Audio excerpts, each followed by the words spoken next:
കർണാടകത്തിലെ ഷിരൂരിൽ കാണാതായ കോഴിക്കോട് സ്വദേശി അർജുനായുള്ള ദൌത്യത്തിന് പ്രതിസന്ധിയിലായി കാലാവസ്ഥ. ഗംഗാവലി നദിയിൽ ശക്തമായ അടിയൊഴുക്ക് തുടരുന്നതിനൊപ്പം ഇടവിട്ട് ശക്തമായ മഴയും പെയ്യുന്നുണ്ട്. അടിയൊഴുക്ക് ശക്തമായതിനാൽ മുങ്ങൽ വിദഗ്ധർക്ക് നദിയിലിറങ്ങാനായിട്ടില്ല. സംഘം നദിയിലെ മൺകൂനയ്ക്ക് സമീപം ബോട്ടിൽ പരിശോധന നടത്തി. ഡ്രോൺ ഉപയോഗിച്ചുള്ള പരിശോധനയും മണ്ണ് മാറ്റുന്ന നടപടികളും പുരോഗമിക്കുന്നുണ്ട്. അതേസമയം അപകടം നടന്ന സ്ഥലത്തിന് സമീപം വീണ്ടും നേരിയ തോതിൽ മണ്ണിടിച്ചിൽ ഉണ്ടാവുകയും ചെയ്തു. അർജുനെ കണ്ടെത്താൻ സാധ്യമായതെല്ലാം ചെയ്യണമെന്ന് മന്ത്രി മുഹമ്മദ് റിയാസ് പറഞ്ഞു. സംസ്ഥാന സർക്കാർ ഇടപെടുന്നുണ്ട്. കർണാടക സർക്കാരുമായി ഏകോപനം നടക്കുന്നുണ്ട്. എല്ലാവരും ഒരുമിച്ച് നിന്ന് ലക്ഷ്യത്തിലെത്തുക എന്നതാണ് പ്രധാനമെന്ന് മുഹമ്മദ് റിയാസ് പ്രതികരിച്ചു.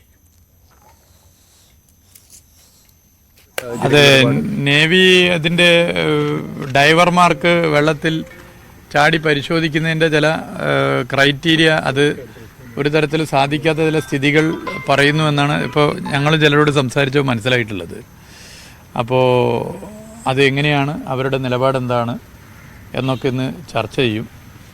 സാധ്യമാകുന്ന എല്ലാ കാര്യങ്ങളും ചെയ്യണം എന്നുള്ളത് തന്നെയാണ് ഞങ്ങളുടെ നിലപാട്. സാധ്യമാകുന്ന എല്ലാ കാര്യങ്ങളും ചെയ്ത് മുന്നോട്ട് പോകണം എന്നുള്ള നിലപാടാണ് സംസ്ഥാന സർക്കാരിനുള്ളത്. ആ നിലപാട് അറിയിക്കുന്നതായിരിക്കും. ഇവിടുന്നുള്ള ഈ സംസ്ഥാനത്തിന്റെ ഭാഗമായിട്ടുള്ള ആരൊക്കെയാണ് മീറ്റിംഗിൽ പങ്കെടുക്കുന്നത്? ജില്ലാ കലക്ടർ, അതുപോലെ ബന്ധപ്പെട്ട ഉത്തരവാദിത്തപ്പെട്ട ഉദ്യോഗസ്ഥരൊക്കെ ഇവിടെ ഉണ്ടാകും. കോഴിക്കോട്ട് MP, കോഴിക്കോട്ട് നിന്നുള്ള 2 MLA മാർ, അഡ്വക്കേറ്റ് സച്ചിൻ ദേവ്, ലിൻഡോ, അത് അവരെത്തിയിട്ടുണ്ട്. നമ്മുടെ മഞ്ചേശ്വരം MLA അസ്രഫ്, കോഴിക്കോട്ട് MP ശ്രീ MK രാഘവൻ, അവരുൾപ്പെടെ എല്ലാവരും ഉണ്ടാവും. ഞങ്ങൾ ചർച്ച ചെയ്യും. അപ്പോൾ ചില പ്രയാസങ്ങൾ ഇപ്പോൾ ഇവിടെ നിങ്ങൾ ചൂണ്ടിക്കാട്ടിയതുപോലെയുള്ള ചില പ്രയാസങ്ങൾ ഇതിനകം തന്നെ അവർ ശ്രദ്ധയിൽപ്പെടുത്തിയിട്ടുണ്ട്. പക്ഷേ ഒരു തരത്തിലും ദൗത്യസംഘം പിറകോട്ട് പോകരുത് എന്നുള്ള നിലപാടാണ് ഞങ്ങളുടെ നിലപാട്. ആ നിലപാട് ഞങ്ങൾ അറിയിക്കും. എല്ലാ ശ്രമവും ഇതുമായി ബന്ധപ്പെട്ട് നടത്തണം എന്നാണ്. ഇപ്പോൾ ഇന്നലെ വീട്ടിൽ പോയപ്പോൾ വീട്ടിലും അവിടെയും പരിസരവാസികളും അവരുടെ കുടുംബാംഗങ്ങളൊക്കെ തന്നെ ഈ പരിമിതികൾ തിരിച്ചറിഞ്ഞുകൊണ്ട് ചില ആശങ്കകൾ പങ്കുവച്ചിട്ടുണ്ട്. അപ്പം അതുകൊണ്ട് തന്നെ പെട്ടെന്ന് ഇങ്ങോട്ട് വന്ന് എന്തൊക്കെ ചർച്ചയിലൂടെ ചെയ്തത് മുന്നോട്ട് പോകാമെന്നുള്ളതാണ് പരിശോധിച്ചത്. മീറ്റിംഗ് കഴിഞ്ഞിട്ട് കാണാം. ശരി. ഏതായാലും യോഗം തുടരുകയാണ്. മന്ത്രി മുഹമ്മദ് റിയാസ് അടക്കമുള്ളവർ പങ്കെടുക്കുന്നു. കർണാടക മന്ത്രി സതീഷ് കാർവാർ MLA സതീഷ് അടക്കമുള്ളവർ പങ്കെടുക്കുന്നു. ഒപ്പം നമ്മുടെ ജനപ്രതിനിധികളും അവിടെയുണ്ട്. അതിനിടയിൽ വരുന്ന ഏറ്റവും പുതിയ ഒരു വാർത്ത, നദിയിൽ നിന്ന് ഒരു സിഗ്നൽ കൂടി ലഭിച്ചതായിട്ടുള്ള ഒരു വാർത്തയാണ്. മൺതിട്ട രൂപപ്പെട്ട പ്രദേശത്ത് നടത്തിയ പരിശോധനയിലാണ് സിഗ്നൽ ലഭിച്ചിരിക്കുന്നത്. ഏതായാലും ഒരു പരിസരവാസി നൽകിയ വിവരത്തിന്റെ അടിസ്ഥാനത്തിലാണ് നടത്തിയ പരിശോധനയിലാണ് ഈ സിഗ്നൽ ലഭിച്ചത് എന്ന് പറയുന്നു. അതേസമയം ഇപ്പോഴും ഒരു ഡീപ്പ് ഡൈവിംഗിലേക്ക് കാര്യങ്ങൾ നീങ്ങിയിട്ടില്ല. അവിടെ രക്ഷാദൌത്യം പ്രതിസന്ധിയിലാകുന്ന ഒരു സാഹചര്യം കൂടിയുണ്ട്. TG സജിത്ത് വിവരങ്ങളുമായിട്ട് നമുക്കൊപ്പം ചേരുന്നു. സജിത്ത്, സംസ്ഥാന സർക്കാരിന്റെ, കേരള സർക്കാരിന്റെ പ്രതിനിധികൾ ഇപ്പോൾ അവിടെ എത്തിയിരിക്കുന്നു. ഇനിയുള്ളത് ഏത് തരത്തിൽ ഈ ദൌത്യം മുന്നോട്ട് കൊണ്ടുപോകുക, അതിൽ ഒരു കൃത്യമായിട്ടുള്ള ഒരു രൂപരേഖ, ഈ അർജുന്റെ കുടുംബമടക്കം പറയുന്ന ആവശ്യങ്ങൾ ഉൾപ്പെടുത്തിക്കൊണ്ടുള്ള ഒരു രൂപരേഖ ഒക്കെയാണ്. അത് ഇനി അല്പസമയത്തിനകം മന്ത്രി മുഹമ്മദ് റിയാസ് തന്നെ മാധ്യമങ്ങളോട് വിശദീകരിക്കുമെന്ന് നമ്മൾ പ്രതീക്ഷിക്കുകയും ചെയ്യുന്നു. അറ്റ് പ്രസന്റ് ഈ ദൗത്യത്തിന്റെ പ്രവർത്തനം ഏത് തരത്തിലാണ്? ഡീപ്പ് ഡൈവിംഗ് നടക്കുന്നില്ല എന്നുള്ളൊരു സാഹചര്യം നേരത്തെ തന്നെ റിപ്പോർട്ട് ചെയ്യപ്പെട്ടിട്ടുണ്ടായിരുന്നു. പിന്നെ ഈ ഡ്രോൺ പരിശോധനയ്ക്കപ്പുറത്തേക്ക്, സിഗ്നൽ പരിശോധനയ്ക്കപ്പുറത്തേക്ക് ദൗത്യം ഏത് ഘട്ടത്തിൽ ഇപ്പോൾ മുന്നോട്ട് പോകുന്നു എന്ന് വേണം മനസ്സിലാക്കാൻ. ഇന്നത്തെ ആക്ഷൻ പ്ലാൻ അത് വളരെ പ്രധാനപ്പെട്ടതാണ്. ഇന്നത്തെ ആക്ഷൻ പ്ലാൻ എന്നത് ഡീപ്പ് ഡൈവിംഗ് എന്ന ഇറങ്ങി പരിശോധന, പുഴയിലേക്ക് മുങ്ങൽ വിദഗ്ധർ ഇറങ്ങി നിന്നുള്ള പരിശോധന ഇന്നത്തെ ആക്ഷൻ പ്ലാനിൽ ഉൾപ്പെടുത്തിയിട്ടില്ല. മറിച്ച് കഴിഞ്ഞ ദിവസങ്ങളിൽ നടന്നതിന് തുടർച്ചയായിട്ടുണ്ട്.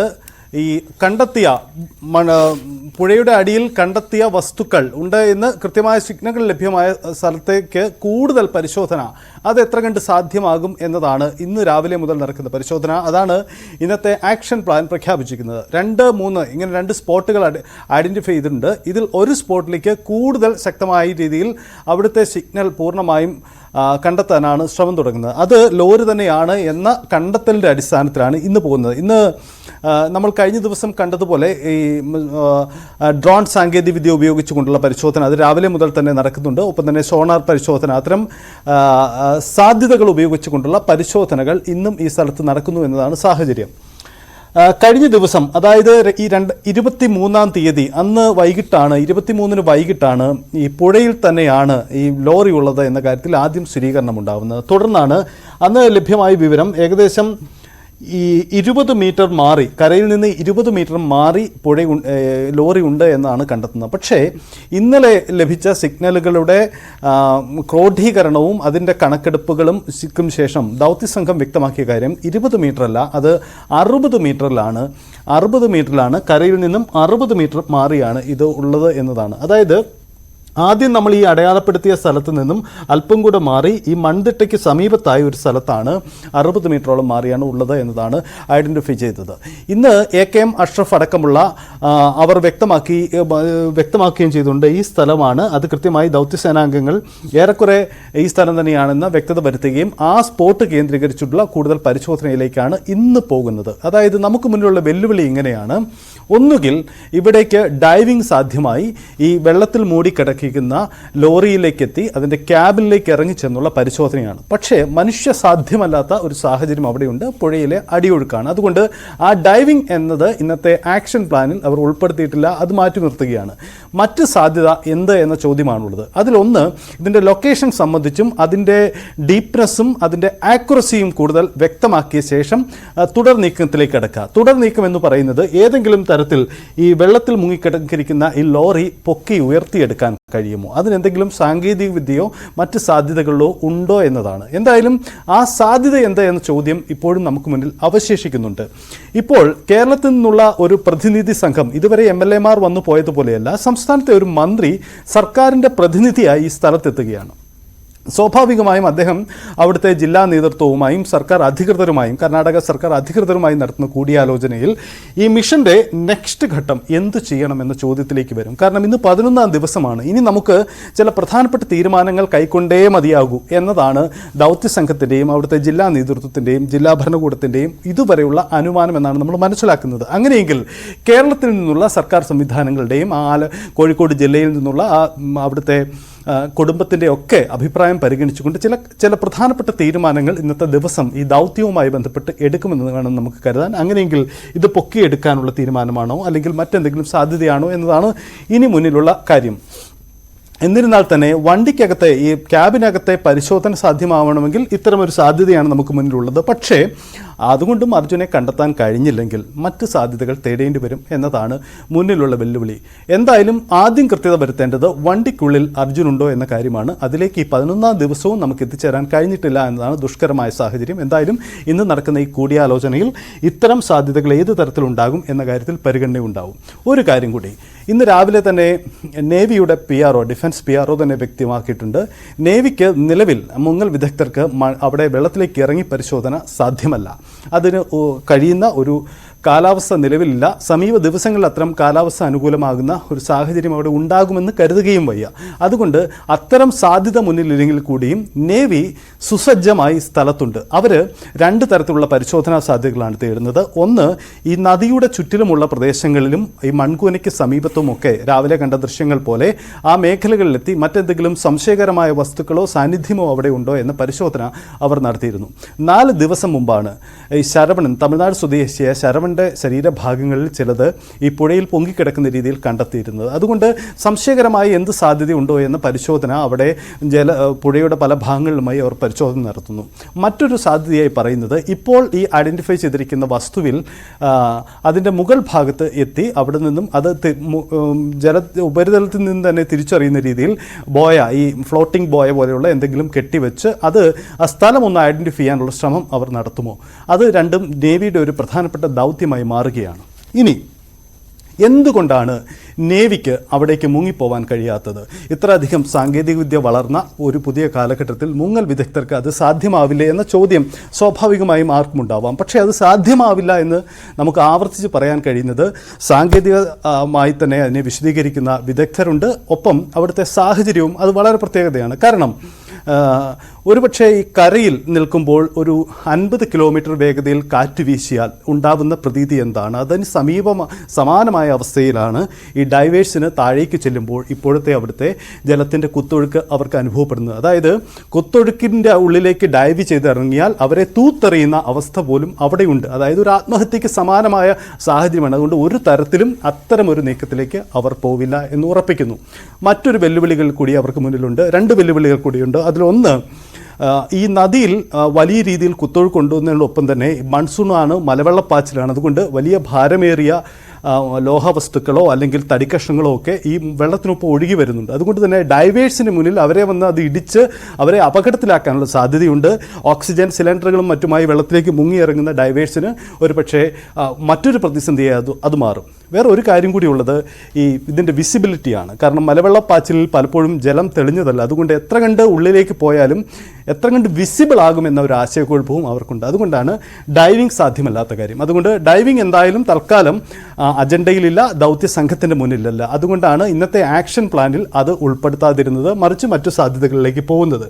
ഒപ്പം തന്നെ നദിയിൽ ഈ വാഹനത്തിൽ നിന്നും വേർപെട്ട്, അതായത് അപകട സമയത്ത് ക്യാബിനിൽ നിന്നും അർജുൻ പുറത്തേക്ക് പോകാനുള്ള സാധ്യത, ഒപ്പം തന്നെ അപകടം നടന്നപ്പോൾ വാഹനത്തിൽ അർജുൻ ഉണ്ടാവാതിരിക്കാനുള്ള സാധ്യത, ഈ 2 സാധ്യതകളും പരിഗണിച്ചുകൊണ്ട് നദിയുടെ മറ്റു മേഖലകളിലേക്കുള്ള പരിശോധനയും നടക്കുന്നുണ്ട്. ഒപ്പം സമാന്തരമായി രാവിലെ നമ്മൾ കണ്ട ദൃശ്യങ്ങൾ പോലെ കരപ്രദേശത്ത് ഈ ബൂം എക്സ്കവേറ്റർ പോലെയുള്ള സംവിധാനങ്ങൾ ഉപയോഗിച്ച് മണ്ണ് മാറ്റിയുള്ള പരിശോധന ഇന്നും ആ മേഖലകളിൽ നടക്കുന്നു എന്നതാണ് സാഹചര്യം. എന്തായാലും ഇന്ന് നടക്കുന്ന മന്ത്രിയുടെ സന്ദർശനം അത് വളരെ പ്രധാനപ്പെട്ടതാണ്. ചില പ്രധാനപ്പെട്ട തീരുമാനങ്ങൾ ഈ 11ാം ദിവസം ഈ ദൗത്യവുമായി ബന്ധപ്പെട്ട ഒരു തീരുമാനം ഇന്നത്തെ ദിവസം നമുക്ക് പ്രതീക്ഷിക്കാനാകുമെന്നാണ് കരുതുന്നത്.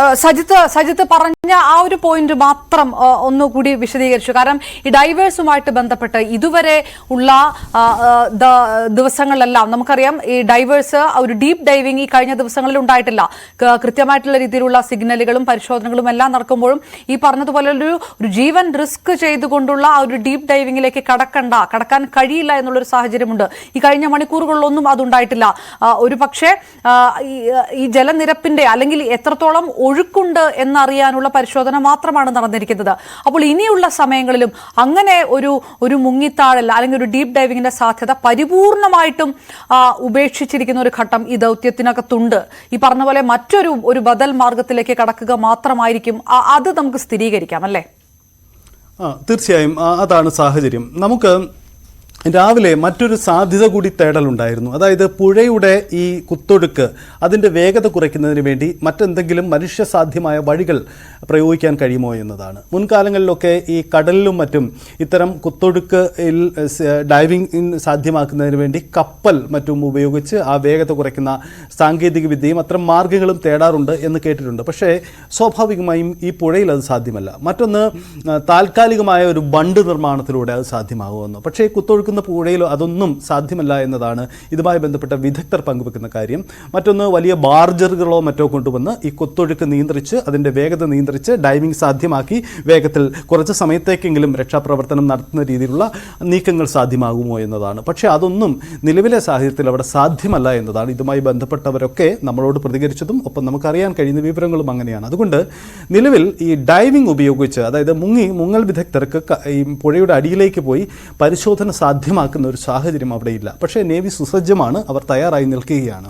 മാത്രമല്ല 11ാം ദിവസം ഇത് നിൽക്കുന്നു എന്നതിനാൽ തന്നെ ഒരുപക്ഷെ ഈ അപകടം നടന്ന തൊട്ട് അടുത്ത മണിക്കൂറുകളിലോ തൊട്ടടുത്ത ദിവസമൊക്കെ ആണെങ്കിൽ ചിലപ്പോൾ കൂടുതൽ റിസ്ക് എടുത്തുകൊണ്ടുള്ള ചില പരിശോധനകൾക്ക് പക്ഷേ ദൗത്യസംഘം തയ്യാറായേനെ. പക്ഷേ ഇപ്പോൾ 11ാം ദിവസം അത്തരമൊരു പ്രതീക്ഷ ഇല്ലാത്തത് കൊണ്ടാവാം അവർ അത്തരം നീക്കങ്ങളിലേക്ക് തയ്യാറാവാതെ വരുന്നത്. എന്തായാലും വെള്ളത്തിലേക്ക് ഇറങ്ങിച്ചെന്നുള്ള ഒരു പരിശോധന ഇപ്പോൾ സാധ്യമല്ല എന്ന സാഹചര്യം അവിടെയുണ്ട്. അതുകൊണ്ടുകൂടിയാണ് ഇത്തരം ഒരു സാഹചര്യമുള്ളത്. ഇന്നത്തെ ദിവസത്തിൽ ഇത് ഈ മുകളിലേക്ക് ഉയർത്തിയെടുക്കാൻ കഴിയുന്ന മറ്റ് സാധ്യതകളുണ്ടോ, അതിൽ എന്തെങ്കിലും പുതിയ സാങ്കേതികവിദ്യ ഉപയോഗിക്കുകയോ അല്ലെങ്കിൽ കൂടുതൽ മറ്റെന്തെങ്കിലും ഫോഴ്സിൻ്റെ ഉപയോഗമോ അത്തരം കാര്യങ്ങളിൽ ഒരു നയപരമായ തീരുമാനം കൂടി കൈക്കൊള്ളേണ്ടതുണ്ട്. ഇന്ന് ഈ ജില്ലാ നേതൃത്വവുമായി നടക്കുന്ന കൂടിയാലോചനകളിൽ ഇക്കാര്യങ്ങളിലും ഒരു തീരുമാനമുണ്ടാകുന്നു വേണം കരുതാൻ.